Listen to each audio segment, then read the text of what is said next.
going on, guys? Welcome back to another Game Time Discussions. I'm Emery Cuzzy. I'm sitting here with Cameron Selby, and we're going to be going over the main slate for Week 11. There's a lot of actually, I do want to hear some of your thoughts on it, but we do have a lot of really low scoring games this week. Right. We don't necessarily have any games that are going to just blow you away with the totals. I believe only one of them is above 50 at the moment, which is just an insane thing to see. Yeah, so I'll kind of run right through it because typically we do 5, but there's really only 4 that are above the rest, and then everything else is the same. So Seattle and the 49ers, this is a rematch of a showdown slate from a few weeks back, which that one hit a 60-point total, and that was without without some players on the 49ers side. Christian McCaffrey is in for this one, and obviously there was injuries as well and what have you. So that one's a fun one. We're going to be targeting a ton. I was surprised to see the Ravens Steelers being the second highest total because that has always been a slugfest, grinded out, ugly 20-13, 2017 kind of game. Right. I'm not going anywhere near shooting an over for a bet. It is still viable if you want to do from a value perspective, but yeah, that one was interesting to see, that high of a total. Jacksonville and the Lions, 47-point total, most of that going towards the Lions because they are a 13-point favorite. Chiefs and Bills, game of the week. Yeah, Exciting one. This one's always they never cease to deliver, whether it's a regular season or a playoff game. These two teams matching up. Yes. Buffalo is actually favored in this one, so we'll see if they can put an into the Chiefs' undefeated streak to start the season. And then everybody else is 44 or 44 and a half.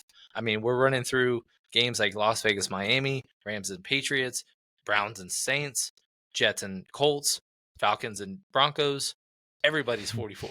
Right. So, I mean, there's not really anything that stands out other than just like play where the value is, play games that you or good matchups you want to target. But I can't really give you a lean on any of those other than, maybe the Raiders and Dolphins has some more value than most. The Colts and Jets, just because we've been targeting all year the Colts defense.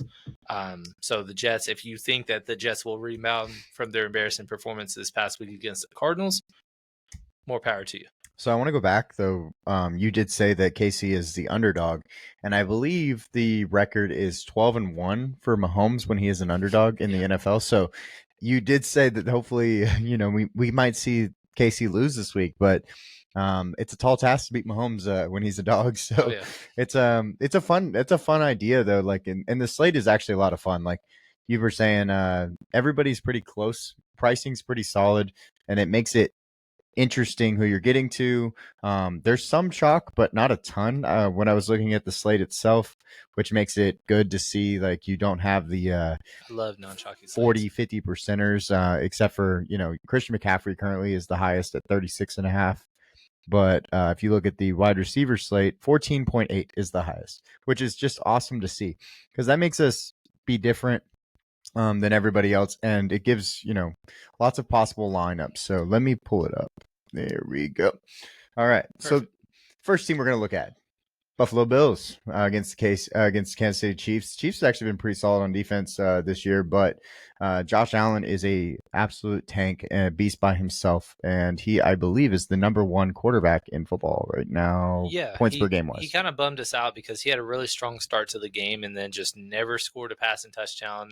Had a couple of rushing touchdowns at the very end to not really salvage his day from his value and the price that warranted us investing 3 lines in him. Right. But he still got his 20 points nonetheless. The tough part was who to stack him with because we had Dalton Kincaid in some lines. Well, guess what? He started out strong. Josh Allen missed him on a wide open touchdown, and on that very play, he hurt his knee. So tough. So not only did we not get the touchdown, we also lost him for the game for that play. So it was a double-edged sword that really, really crushed us. And then also Khalil Shakir was the chalkiest receiver, I believe. He did not play well, or at least perform well. 6 for 58 for 6,000 at this point. Wasn't a great turnout total. His price went up $300, so it's really tough. I wonder if Keon Coleman's already been ruled out. Yes. So that's probably a multi-week injury. Amari Cooper has been limited all week, the last 2 weeks. He's basically wearing a brace, and it's a tolerance and, all that stuff. So that's going to be a very telltale sign of how we want to invest. But it is worth noting Curtis Samuel, in his second game back from injury, 4 for 35, 8 targets was impressive to see. But the most impressive thing that I did not realize when we were watching that game. 89% of the snaps. Yeah. So Khalil Shakir, on the other hand, was third on the team with 72%. So he hasn't been a huge snap guy, but he's been a high volume guy. Mm-hmm. Yeah, it was Curtis Samuel, it was Matt Collins getting 88 and 89% respectively, with both Cooper and Keon Coleman Keon out. Coleman, yeah. And then also with Dalton Kincaid missing most of the game. So with that being said, if Dalton Kincaid, it sounds like it's a minor injury, but if he does not play, Dawson Knox being 3,500, he's probably going to be one of the better value plays at tight end. Helps open up some things. And on top of that, he's been a pretty solid fantasy player when he has gotten workload before in a couple years past. Yep. Let me clear this and we'll go on to the next team. We will be talking about the San Francisco 49ers. Brock Purdy at 6,600 is a reasonable price tag. With Christian McCaffrey back, you can easily stack them. He has been I believe he had 7 targets this first week. Yeah, he did. Yeah. So, I mean, he is a guy that you can absolutely stack with his quarterback. He's just good at football. Not that efficient on the ground, playing against Tampa Bay, which I actually kind of saw surprising more than anything. But it is his first game back. Kind of maybe it's take him some time to get Still back got into it. 100 all-purpose yards, but what makes me laugh though is he had double Achilles tendonitis on both of them. His first game back, 88% of the snaps.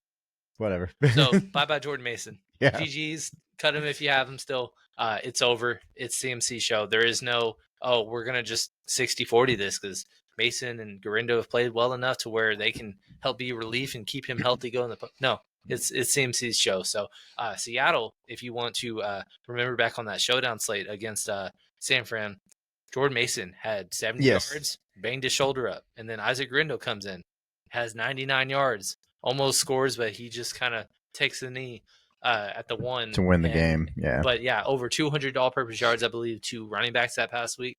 So Seattle is somebody, even though they're off a bye, should be improved. But they did also cut one of their leading tacklers during their bye week. So it's a spot where there's a reason that he's the most popular play. Purdy will probably be one of the 1 or 2 most popular quarterbacks because his price isn't going up enough for how well he's played. Debo got hurt in the Seattle game as well, but he had 3 for 102 in a score. George Kittle scored twice. And then also you bring into the fact that Ricky Pearsall didn't play that game, but the last 2 games that he has played, even despite that, that was a great call by you, being a great tournament play on his touchdown this past week. The week before, he had 77 yards all purpose. So they're kind of really keeping him involved. And then Juwan Jennings in his first game back actually played pretty solid. And I believe, 7 for 93 on 11 targets. So he's spreading the ball out, double stack, get exposure to the 49ers this week because as long as the weather holds up, all of them are in great spots. Okay, so I have a question about this team. Who do you think so if you have a Brock Purdy stack, who are the 2 that are going to be the chalkiest in the stack? I can check. I mean, McCaffrey's obviously an option, but the thing is that I think all of them are going to be some of the more popular plays at their positions. I don't know really what the most popular combination is going to be. I know CMC is going to be the most rostered flex player, and maybe by default that inherits that. But Kittle has been the safest by far flex play or 49er to play all season with Brock Purdy. And usually people don't do running back and tight end as a double. Which is fun. It is fun, and it's something I'm willing to do, but I'm thinking of how other people are thinking. And so maybe it's Debo and George. Yeah, that's what I'm wondering, because it's really interesting to go around in circles on this because there are 5 guys and you could stack any of them. You think Debo's going to have a game like he's the guy you got in there. McCaffrey's probably going to have a game of 20 points because that's just what he does. But 8,300, that's not that special. So you need his 30-point game this week. But yeah, just looking at the guys, I'm like, well, all of them are viable for a double stack, in my opinion. But yeah, let's get up to the next game. I'm sorry. Tua against the Raiders. I am not putting every player for Miami in here, but there are going to be some guys that we have to talk about, including Devon H. And there you are. I'm not going to put Mostert, but Mostert is. Well, I'll put Mostert. Tyreek Hill. Let's see. Huh? Well, I was going to say with Raheem Mostert, that was somebody it was very telling that in a game environment where they were playing from ahead most of the game, he didn't have a single carry. And it was Jalen Wright that was getting most of the work, even though it was very inefficient. But Devon Achane is basically the guy, the only guy. There is no more 1A, 1B. And then essentially Jalen Wright is taking into Raheem's workload. So one of our best calls of the year, which was fading the chalky guy that had double his touchdown production. At 32 years old. Lo and behold, he didn't pan out from his ADP. Shocker. Yeah. We were one of the few on him. Or not on him, rather. Right. But Devon Achane, yeah, he's whatever you want him to be. He's that guy. He didn't score last week, and it was kind of frustrating that, or at least last night in the showdown. But he's been the wide receiver 2 on his team. Tyreek Hill now has a wrist injury, so maybe he's going to get the most production. He did score this past week, but 3 catches on 4 targets. He hasn't had more than 10 targets, I think, all season. Or other than week 1, which was his healthiest game. Now he's blaming, his detainment on his wrist injury, and I don't know if you saw that corny ass. Nope. I don't pay attention to him. The stuff, but yeah, regardless. And then Jalen Waddle, he scared the piss out of me because he had 2 big gains on his first drive of the game, and we were like, oh no, this was the Waddle game that we almost had Waddle in our showdown line. Yeah, we took him out. He only had 1 catch the rest of the game. Yeah. So he just, whatever reason, fell off the face of the earth in terms of trust. And I don't know if he's just banged up and they're just not saying anything or what have you, but it's just not a thing. This guy's a thing. Malik Washington. This guy's a thing. Come on. 3 of the last 4 weeks, at least 33% of the snaps. He did have the end-around touchdown to take the lead. And they never gave up the lead because they didn't allow a touchdown. Very low floor because he doesn't have a consistent workload, but it is what it is. This guy is the one that has had the consistent workload. Even though he only had 4 targets last week, he's been, really strong with, he had 4 straight games of 6 targets. Obviously his price didn't go up, didn't really deserve to after this past week, but he's been consistent. Only has 1 touchdown on the year. Decent matchup. If you're going to, Tua is not a guy that you single stack unless you're doing just Tyreek. And Tyreek, this is not the time to just do a Tyreek. So basically, Jonnu is he's probably one of the best, I guess, double plays. Go ahead. I can't believe I'm going to say this. Let's do it. Let's double stack another running back and tight end. Yeah. Achane has been the wide receiver 2, but also 1 truly because Tyreek has been, pretty bad, and he's 7,400. At least I get the floor with Achane. And then Jonnu is probably one of the best values at tight end, especially if you're going to be trying to figure out who you want to stack with Tua. Jonnu is a good option because you take up the tight end spot. Tua in this game will have good bringbacks and Jacoby Myers and Brock Bowers too. Jeez. Tight end and running back stacks are on that. It's on deck today. Yeah. But it is worth noting with Tua's ownership, it's really kind of not there. He's only at 2% owned. So not only just playing Tua in general, he's playing the Raiders. Why are we so against him? Raiders not terrible against the pass, I guess, but I don't see a way that they're going to win this game. And so basically Miami's going to score 3 touchdowns is what I would anticipate. And if that's the case, how is Tua not involved on at least 1 to maybe even 2 of them? Right. And we know HM will be involved in some way, shape, or form. Just nailing that other guy is really the key if you're going to go that route. Yep. Russell Wilson is our next guy. 2 running backs for them, but Najee is beat up. Where's Jalen Warren? There he is. And then we got to go grab George Pickens. Yeah, them moon balls are back, baby. I don't know who else. Deep ball. Mike Williams. Oh, Mike Will. Mr. Game-winning touchdown, go-ahead touchdown with his only target.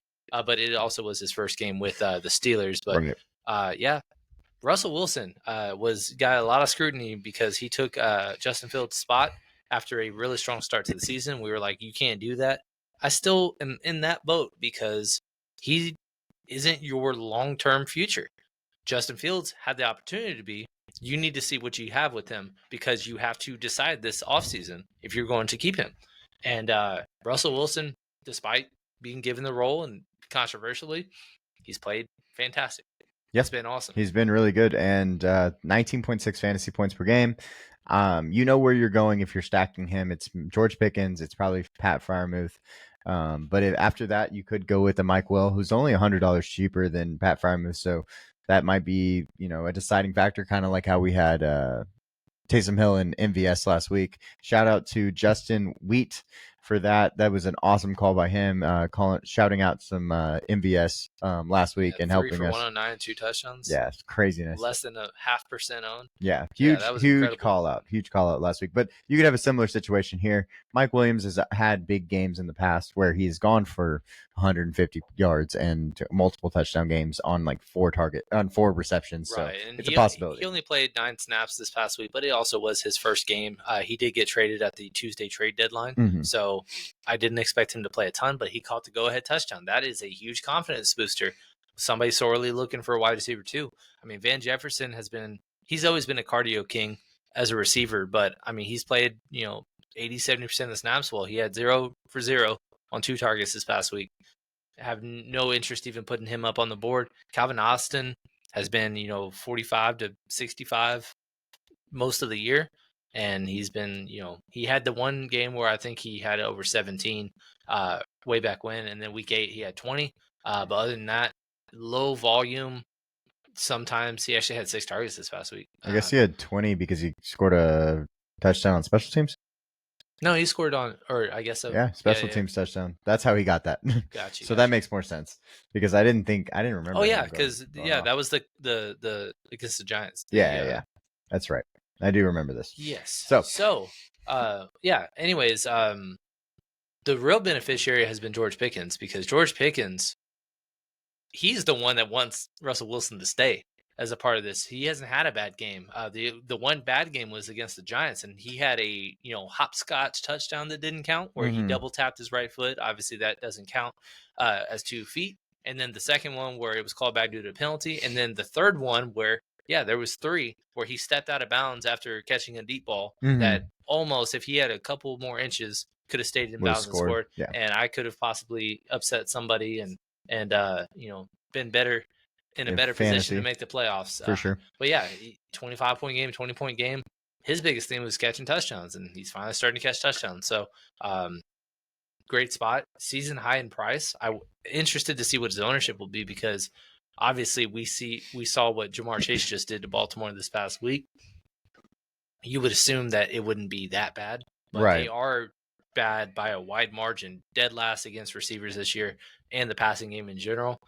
So Pittsburgh passing game, I don't remember the last time I've been able to say they're the team to target, but it's the case this week. Especially not a 5,900 Russell Wilson. I know. Normally he's like 5,500. And we're like, okay, maybe, but definitely an option for sure this week. One more, I believe. Yeah. Oh yeah. Okay. Aaron Rodgers, 5,500 here. Breece Hall is an option. I don't think I'm going to be stacking him with Tyler Conklin though. No. So we're not going to get another running back tight end. So yeah. So with this one, it's once again we're targeting Indy all season. He's coming off, or the Jets in general are coming off an embarrassing loss to the Cardinals on the road. They were favorites, and usually the premise is embarrassing losses, bad losses with good teams, pick them the week after. Well, they're not a good team. So I guess I don't know if that applies, but it could from a fantasy perspective. I mean, the doing a double of Aaron Rodgers, Devontae, and Garrett Wilson is very cost effective this week. You know that the only 3 people are going to touch the bar are Breece, Devontae, and Garrett Wilson. So being able to afford 2 of them with a 5,500 quarterback at home is an interesting way to go. That's the only reason that he is on the puke list this week. Well, don't forget they're playing Indy, and we love going after Indy on these slates. So because Indy does give up so many points to receivers, so hopefully, and you have bringbacks that you can be comfortable with, especially if you were to go JT, or then on another note, Josh Downs, if he's your guy this week. So there are bringbacks on the other side for Indy, but I do think that this offense, kind of the way for it to be clicking is these 3 guys touching the ball. Right. All right, let's do it. Let's look at some running back studs. There are some guys we've already talked about, of course, but there's some more up here at the top. We did talk about Christian McCaffrey, Breece Hall, and Achane. Okay, hold on, Emery. That's why that's happening. I was like, why do I see only those guys? All right, knock that out. All right. So Christian McCaffrey, But there are some more up here at the top. Kyron Williams is a guy we want to talk about. He has been super good this year. He would be a 5 box running back if they were at home against New England, going up against the 25th offense. And he has had a touchdown regression. It's going to happen where he has multiple touchdowns again. So these scores will go back up. Yeah, this is an interesting bounce back spot. Obviously, we didn't expect going against the Dolphins, which they aren't a horrible defense, but it's not like they are going to be somebody that we fade every week. Right, for sure. But yeah, they just couldn't convert in the end zone. I don't know if you were watching the game, but towards the end when they were trying to play catch up, Matthew Stafford missed Kyron on a release at the goal line, and it would have been an easy just fall in touchdown. Yeah, and it did not happen, which that would have really made us our winnings go way up. But yeah, like you said, 3 straight games of not scoring, but he at the point when week 7 had 10 touchdowns in 7 games or 6 games actually. Yeah, he's the running back one that just is getting all the looks in this offense, all the important touches.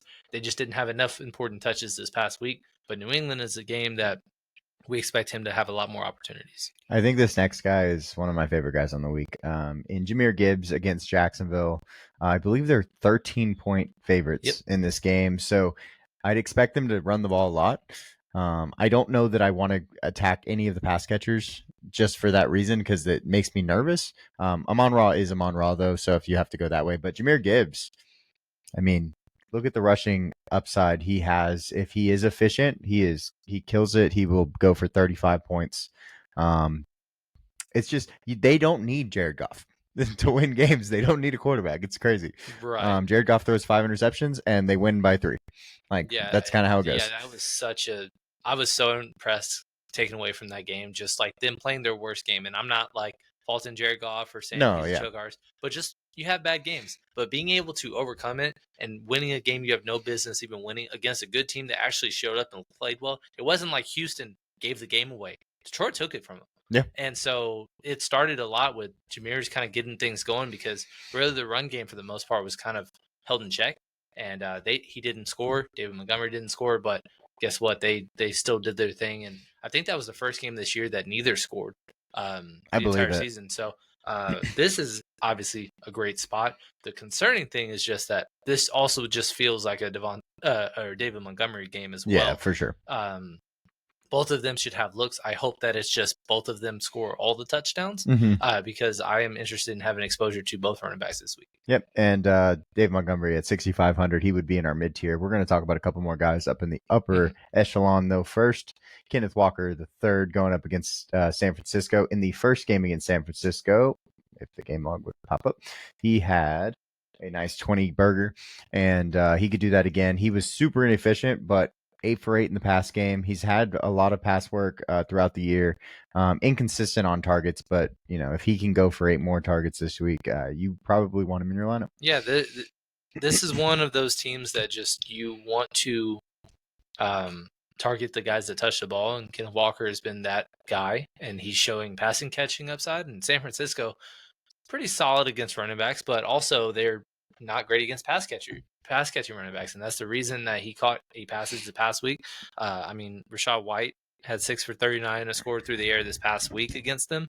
Bucky Irving also scored a touchdown and had 87 all-purpose yards. Yeah. So good spot. Seattle coming off a bye, they need this game. They already dropped one. They dropped their home game, and losing this, I believe they dropped to 0-3 in division. And they're going to be on the outside looking in because 9 wins is not going to get you in the playoffs anymore. I don't believe that anymore based on how things have gone. So it's really kind of like a must win for Seattle. I don't know if they can pull it off, but they need to play like it. And that's why I think it'll be closer than people expect. For sure. And then the last guy we're going to talk about is Kareem Hunt in this game against Buffalo. He'll probably be our main bringback if we do play Josh Allen lines. Kareem has opportunity to get 25 touches. In this last game, he had 10 total targets, which is absolutely insane. 17 points, and he's just been one of the most consistent guys playing this year since he got picked up by Kansas City. It's all volume. He hasn't had a single game where he has over 4 yards to carry.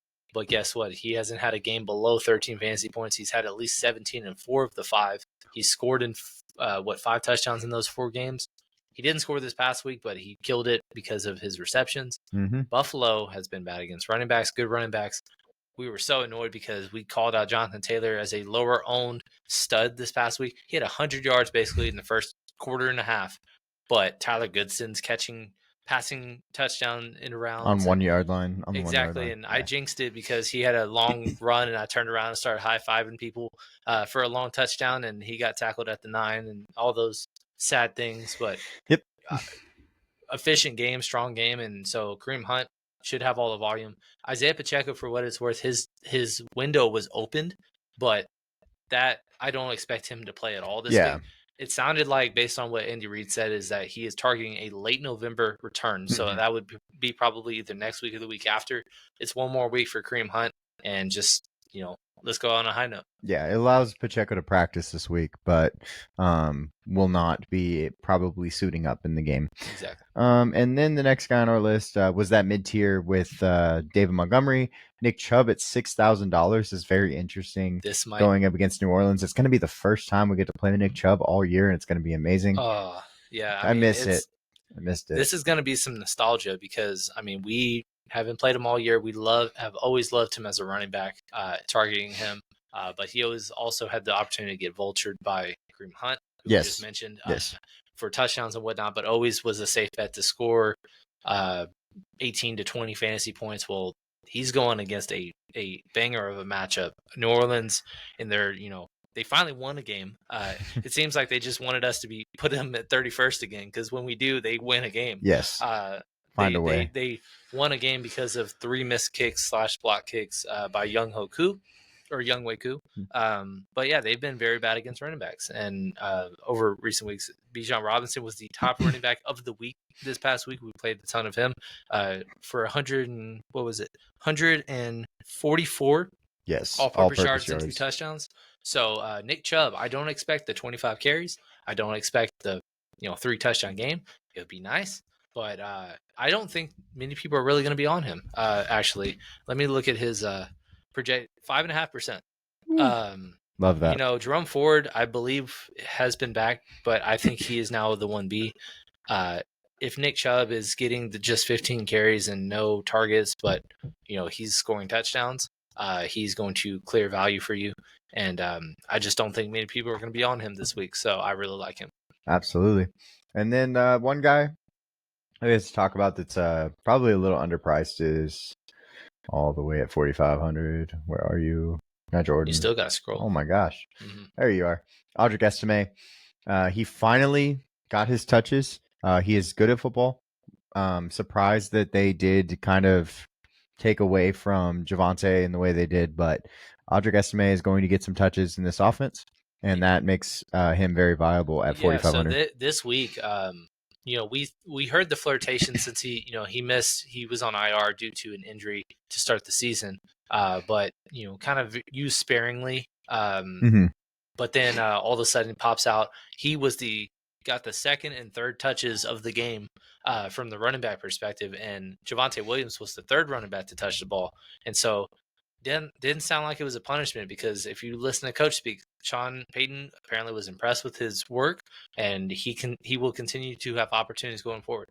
So with that being said, if you are a home favorite and you have upside for 15 plus touches and you're 4,500 as a running back, you have to be mentioned. And I'm glad, because we have had multiple weeks in a row where there's just nothing down low at running back that we are interested in. And so it's refreshing to have somebody this cheap. I don't really know if people are going to be on him, because from a fantasy perspective, didn't have a strong game, 5 points. But right. 14 opportunities is what I care about. 3.9. Let me look at his 3.9%.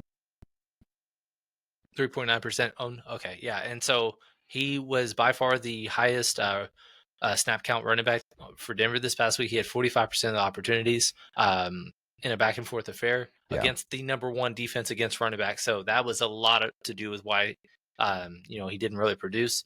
Javonte Williams was behind him at 29%, but again, he was the third running back to touch the ball. And then Jaleel McLaughlin, season low, 12% of the snaps. Yeah. So yeah, it's turning into the Audric Estime show. Maybe he's the league winner. We'll see. We'll start this week and see if he ends up becoming that for Denver. Yep. He might be a guy I'm aiming for on the waiver wire. But none of my league mates are going to watch this in time, so it doesn't matter. Except for Cam. Cam knows. Let's go over to start making lineups. Who do you want to start with quarterback wise? What a question. Tough. I want to, because it's interesting of the just who we're gonna go with and how we're gonna get I know different. where you're I'm going. gonna start with Brock Purdy. Yeah. That's fine. Let's talk about then who you're going to stack him with. Christian McCaffrey's on the board, of course, and then all the wide receivers and even George Kittle. Let me hear it. I want to say that Christian McCaffrey is the guy that I want to stack him with. Okay. And then my second guy is actually Ricky Pearsall. I'm thinking about Ricky Pearsall. Okay. He makes a lot of room, in my opinion. He makes a lot of room. He's played really well the last few games with them and his opportunities. I was actually, like I said, surprised that Debo was able to do his floor game. He didn't have a boom game, but he had a floor game. Mhm. CMC was able to have his 20 points, and yet Juwan Jennings still had 11 opportunities. Right. Ricky Pearsall did have his first career touchdown. He didn't have nearly as many opportunities, but he still played well. Yes. Actually, let me look at the their snap opportunities as well. It looks like Ricky Pearsall had 64% of the snaps still. So that's very encouraging. And Juwan Jennings 91%, which was by far a season high.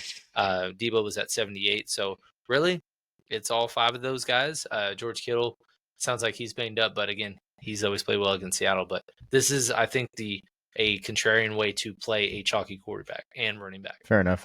Which bring back would you like from Seattle if you had to pick one? I'm guessing it's the running back, but at the same time, that price might hurt you. It's not. DK. It's DK Metcalf. Yeah, 500. I like it. And again, this was a guy that we were debating on the showdown slate because he hasn't had a career success for the most part against San Francisco, and that's why I actually faded him outright. But it was a sweat doing it because he had a touchdown that he came out of bounds on. Yeah, that was crazy. He had a 2-point another touchdown. Yeah. Or 2 point. No, it was 2-point conversion. He dropped the ball at the end of the game. Dropped the ball at the end of the game. Whole thing. He had a 2-point conversion where his knee came out and it was in bounds, but they called it out of bounds, didn't review it. And then also when they're playing catch up, a 50-yard touchdown that was called back due to penalty. Yep. So basically 3 scoring opportunities that were not converted, didn't play well, but he does have a Q tag. It was an injury. It was minor. And he missed the last 2 games. And then this past week, they had a bye. So he should be well rested. I expect him to play. And I don't think many people are going to be on him. I had his receptions and prop on that game. And he went under. And it was because all of those things got called back and he dropped that ball at the end. Mm-hmm. Otherwise, he would have had it. He also had a discounted reception prop. 3.5. That did not hit. And I was nervous about it, and I played it anyway, and I was sad. Yeah. But okay, where do you want to go next? Defense. Let's talk about defense. Which defense is your favorite on the? Honestly, defenses all over the place are really fun this week. It's a fun topic of conversation because obviously Detroit being 13-point favorites at 3,800, they're in play. Minnesota against Tennessee and Will Levis is in play, obviously.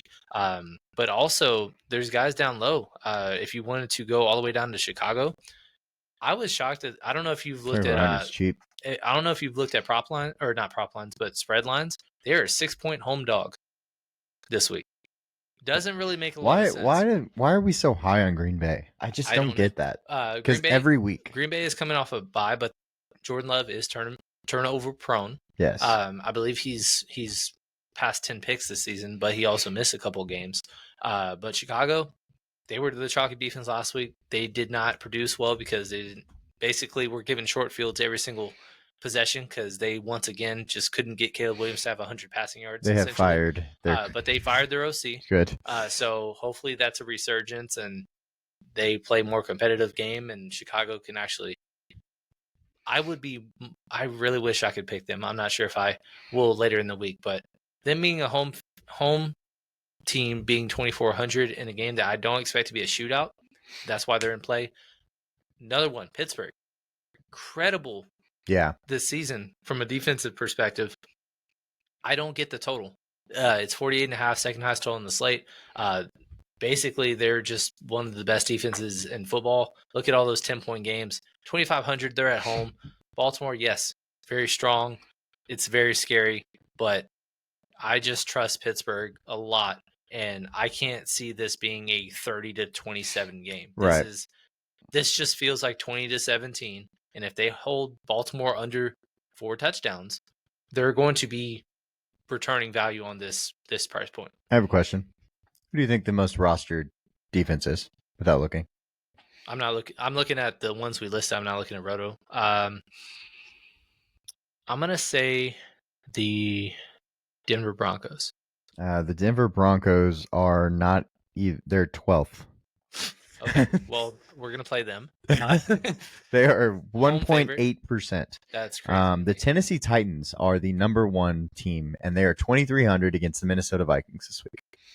Just wanted to say that. I thought that was interesting. The Los Angeles Rams are second, which is a team that I like, especially if I want to stack Kyron Williams with them.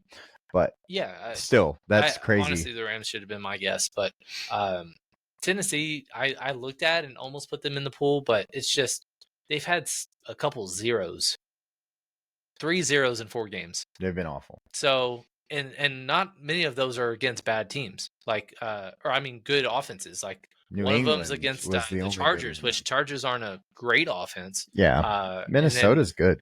What is yeah, this? Detroit getting 52 on them without 100 passing yards from Jared Goff. And then Buffalo, obviously, it wasn't close from the it was close, and then they just kind of ran away in the second half. So, yeah, I just don't trust them at all to get stats, and so I'm going to fade a chalky Tennessee defense for sure. Minnesota's good. Why? Okay, I love playing 2,500 and below defenses. Don't get me wrong. But Pittsburgh. Like you have a home Chicago against a turnover-prone Green Bay team. Right. And you got a Pittsburgh defense that is really good. They're just good. And then you have Tennessee, who's good against the run, terrible against the pass. Yeah. In Minnesota, guess where they're going to beat you? TJ Hawkinson's back, and guess what he did last week? We're going to talk about him. Stud. All right. So yeah, I'm not playing the Titans. I will throw in the Pittsburgh Steelers because I'm more comfortable with them in this game. But either way, I don't think either of them are wrong. If you wanted to, if you have some leftover money, I do think that the Rams are a solid play against New England this week. But all right, where do you want to go next? Okay, so we need some value. We do. Somebody I want to mention at tight end okay. That you wouldn't think of, but we're going to play him a couple times this week. Actually, it's Davis Allen or Davis. Davis Allen, right? He is got to be 2,500. Yeah, he's minimum price 2,500. He was $200. You're gonna make me work for it on the showdown, and for some reason was 10% owned. Yeah, there he is. He had 80% of the snaps this past week. He had 6 targets, 5 catches, 34 yards, and the encouraging thing for him is that Colby Parkinson has dipped to career lows back-to-back weeks in terms of snap share. 16% of the snaps this past week. And on top of that, Hunter Long, like they don't run 2 tight end sets. It's a 1 tight end set offense. Right. Hunter Long, only 13%. So Davis Allen got all the work. And he was an incredible value. That was the reason that essentially the line cashed that it did. But him being 2,500 because these prices were out before, it just makes everything fit on a slate that you don't really need to spend up at receiver. Right. And so you could just get a bunch of these stud running backs, which is why I like him so much. One thing I was going to say is the highest rostered tight end is 8.3%. It's Travis Kelce. Davis Allen is 3.3%. So we will be playing a good amount of him because that's got to be wrong. Yeah. I would say he's probably going to be closer to almost 10%. And the thing is, his projection right now isn't sexy. It's 5.27, but that's really good value from a tight end that's great perspective. And I actually expect it.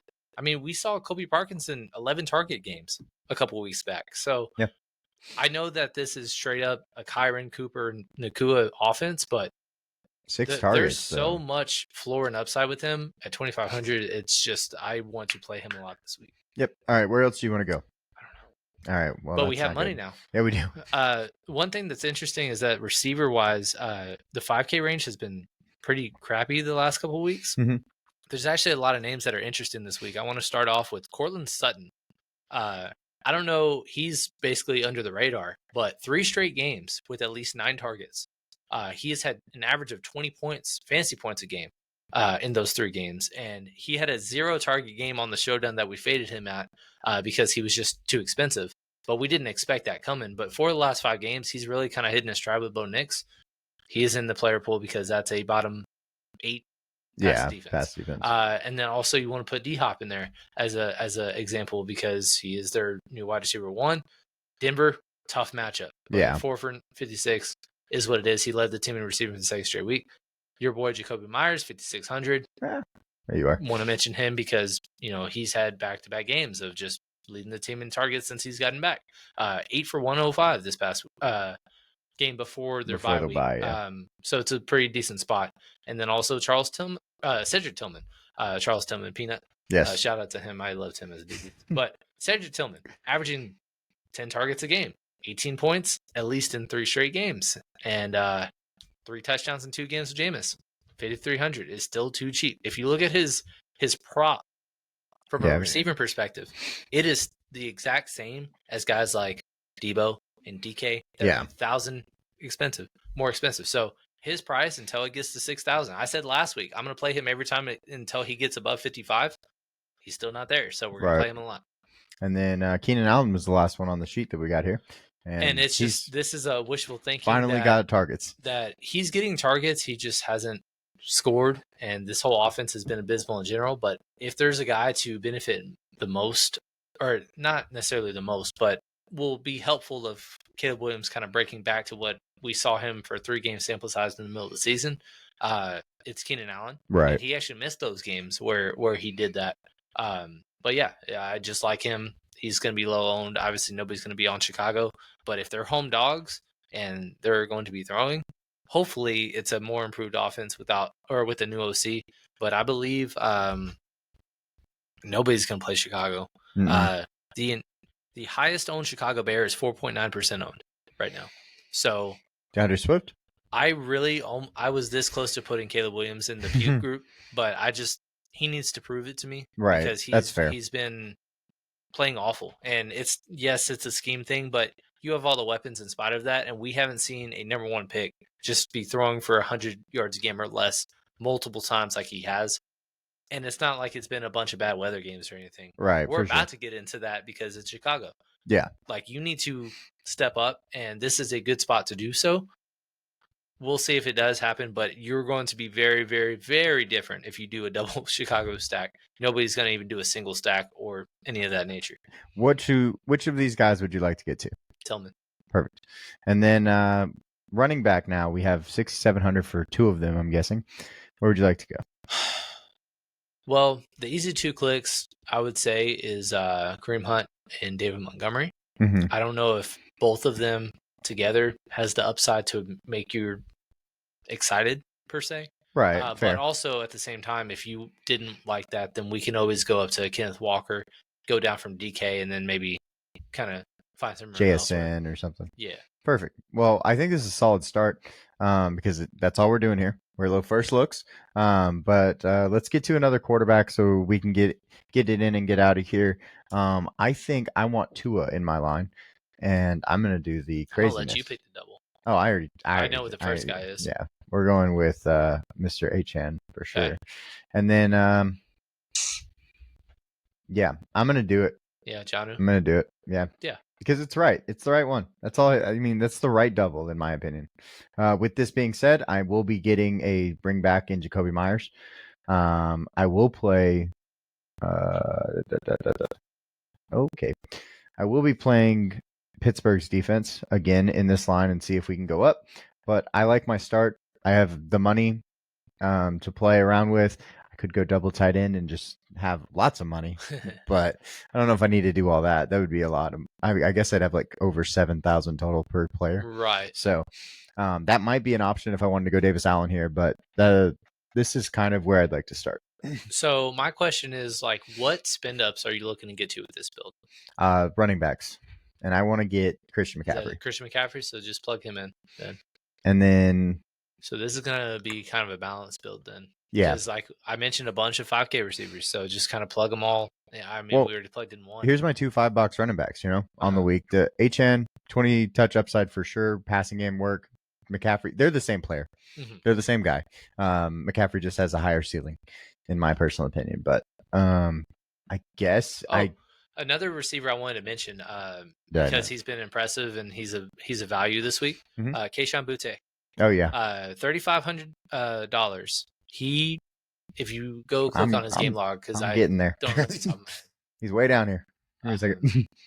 But yeah, this is with Jalen Polk returning from a concussion, but he has had 6 targets in 3 straight games. This past week, 97% of the snaps. The week before, 96% of the snaps.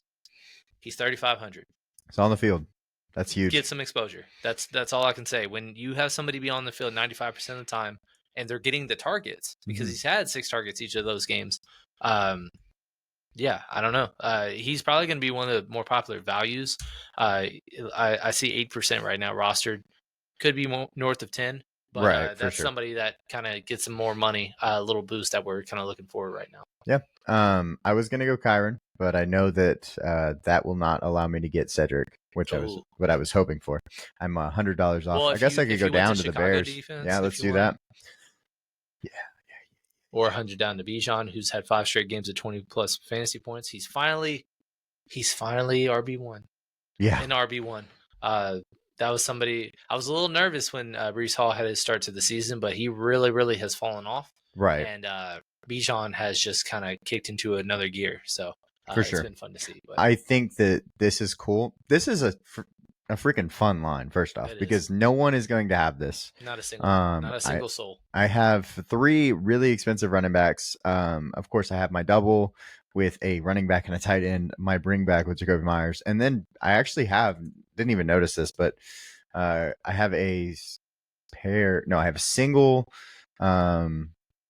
secondary stack between Keyshawn Boutte and Kyron Williams. And then I have Cedric Tillman and Christian McCaffrey, who I think are 2 of the best values on the slate, especially if Christian McCaffrey gets 25 touches. I feel very confident. Right.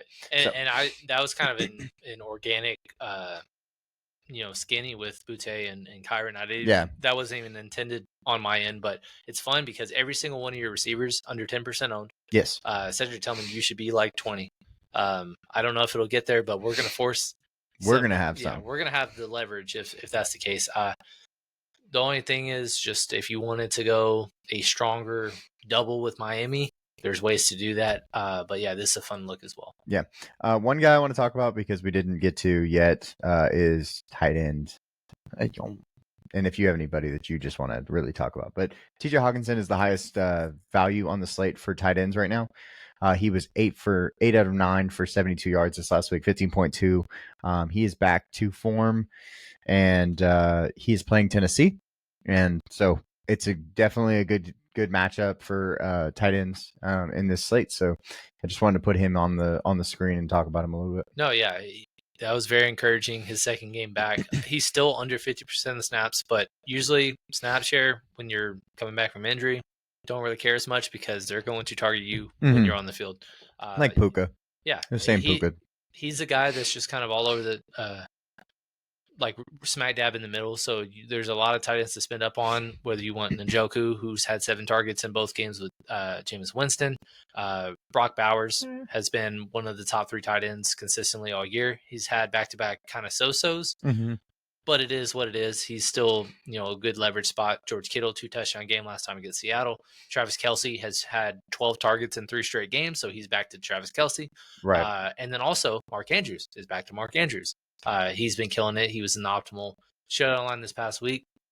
I don't care if Isaiah Likely plays or not. He's had 5 touchdowns in the last 5 games. So I'm willing to play him. Taysom Hill is an running back playing tight end. His price has gone up. He had a so-so game this past week, but he can always vulture a touchdown from Alvin Kamara. So cheap. Sam Laporta went down with a shoulder injury. He had a tied for season high 6 targets this past week. He just isn't getting the consistent volume, but he's season low on price.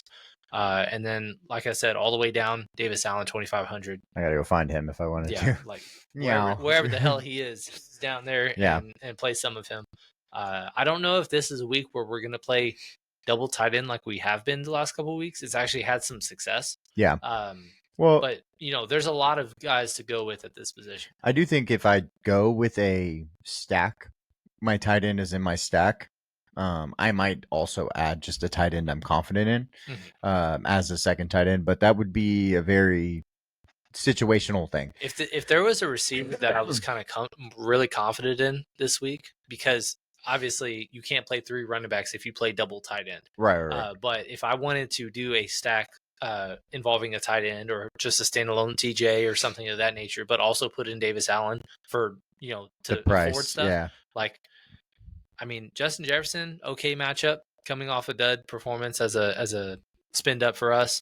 Amon-Ra St. Brown, 7 straight games scoring, but they're 13-point favorites. So if he's not scoring early, kind of scary in that regard. And then after that, really the next most expensive guys are Cooper Kupp and Puka Nacua, but they're 75, 73.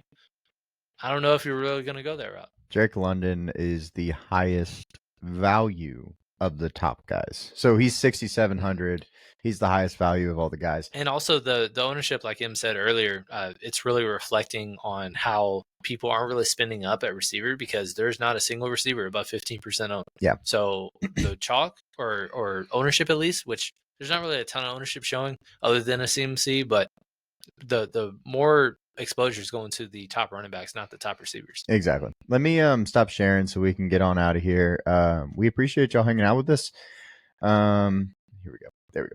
Perfect. Please like, comment, and subscribe on this video. Comment and tell us who y'all's guys are, who y'all standouts are. Last week, like we said, Justin Wheat, we really appreciate you. Huge shout out to him for MVS call. It was between MVS and Taysom Hill. We probably wouldn't have had any MVS if it wasn't for him. Well, think of the difference because there was 2 3,900 guys we were considering, and it was Parker Washington and MVS. Yeah. Parker Washington didn't have a target. MVS, 3 for 109, 2 touchdowns. Yep. That's what helps win you millions of dollars. And I wish we had that same line with other things that would have panned out, but it helped. We put us in the green this week for sure. Yeah. So shout out to you. And that's what we're always looking for with these low on leverage plays. If we play our typical 5 lines that we do, one line can be 40x the field if you're investing in somebody like an MVS. You also called out Ricky Pearsall. He was less than 4% owned, scored a touchdown very early. We were high-fived. It was great. So, we're going to hopefully keep on keeping on with those low-owned tournament calls. Yep, we've done really well getting those guys right in early only or afternoon only, but they don't always make our line in main. Yeah. So sometimes that hurts us, but we appreciate y'all hanging out, and hopefully we'll get another call this week that will help us boost our bankroll. Finding guys that are less than 1% owned is really difficult, of course, but when it happens and you're the only one that has them, it really helps your chances of being at least 3xing, 4xing, 5xing, and then also getting in the top 15 people on the big slates. Mm-hmm. Yeah, but we appreciate you guys tuning in. Check out our showdown video that we looked at. Em and Dusty put together a great show this week to recap a crazy wild college football weekend. There's 3 weeks left until championship or conference championship week. Yeah. So there's a lot of moving parts still to be made, but they break it down very, very well. And then every Sunday morning, 9 a.m., you got to be in the live stream. Last couple of weeks have done pretty well on early only in Maine. So hopefully we can keep that streak rolling. Yeah, and it's my birthday on Monday, so everybody get there because that's the only, that's how I want support. I don't need gifts. I don't need any like subs, whatever. I want people coming to the live stream, talking with us, interacting with us. That would be the best birthday gift I could get. So I appreciate y'all, and we will see y'all next time.